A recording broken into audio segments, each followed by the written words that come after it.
All right, a pregnant Popeyes employee was fired after an armed robbery occurred at her restaurant. So we actually have video of this. Let's take a look at it.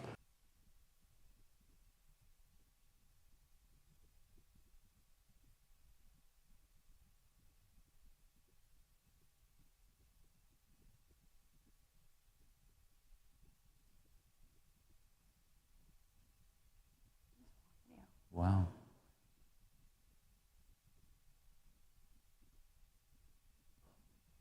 Let's be clear that on my birth certificate it says Harris County, so there we go again. Yep. Houston, Texas, back in effect. There you go. Now that was clearly a man who is burglarizing this this location of Popeyes. Marissa Holcomb was the worker, and allegedly after the armed robbery occurred, so she actually opened the till and gave the robber $400, whatever was in there.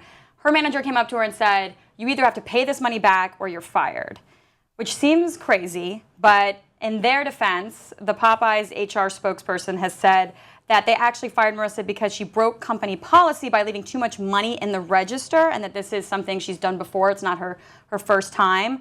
And so that after the armed robbery, because they felt like there was too much money in the till, that was really why she was fired. She alleges this manager presented a situation where it was like pay up or you're on your butt. And again, she is pregnant with her, I believe, fourth child. So this is a really sticky situation. Very sensitive. They're insensitive, and this is wrong. This woman is pregnant, and you're firing her for something that she had no control over.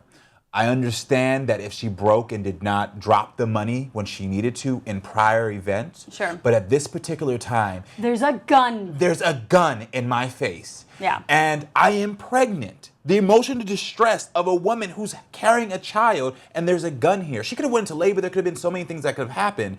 And you decide to then say, well, you broke the rules in the past, so now this is the time for us to fire you. It seems incredibly tone deaf. Oh my gosh. I mean, if you're not going to do it for moral reasons, exactly, then at least for PR. Are you out of your exactly. damn mind, Popeyes? Exactly. Like, how much fried chicken have y'all been eating that you can't see?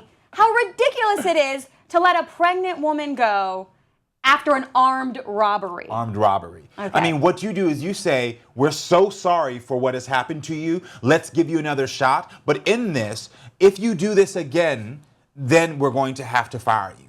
But you don't use the robbery as the excuse as, well, you didn't drop the money. Maybe they would only got away with $5. No, give me a freaking break. And the fact that we're talking about $400 here. $400. Which, again, to Marissa's defense, she said they had like a special on that day. It was crazy. I know that special, okay? I know that special. 2-piece chicken meal for $1.19. Hello, no wonder the till was beat that special. Bursting with cash.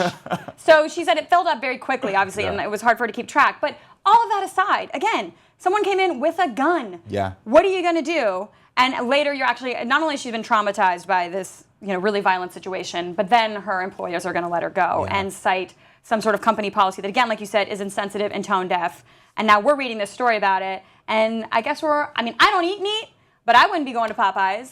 Yeah, it's ridiculous. When I read this, I was like, I'm not going there anymore. And I like my little $1 special, but I am not going anymore because of this. Because I was wondering, what would have happened or what would they have said if she would have been shot? Would this now still been the same? Oh, well, if she would have been shot and the money was taken, are we still going to fire her? Are we still going to reprimand her? Like, she's been injured. And so it's like, because she got away safe, now we have an excuse to go ahead and fire this poor woman. And then on a deeper level, now we have to take care of her because she has 4 children. You're right. She's pregnant, and she was trying to do the right thing by keep a job. Right. Now she's going to try to go to prison with our friend the fugitive. I mean, it's just, you're right. It is really unacceptable, I think, and the conversation that allegedly happened where she was presented with, you either pay us $400 or you lose your job as, a pregnant woman, that is pretty diabolical. Yeah.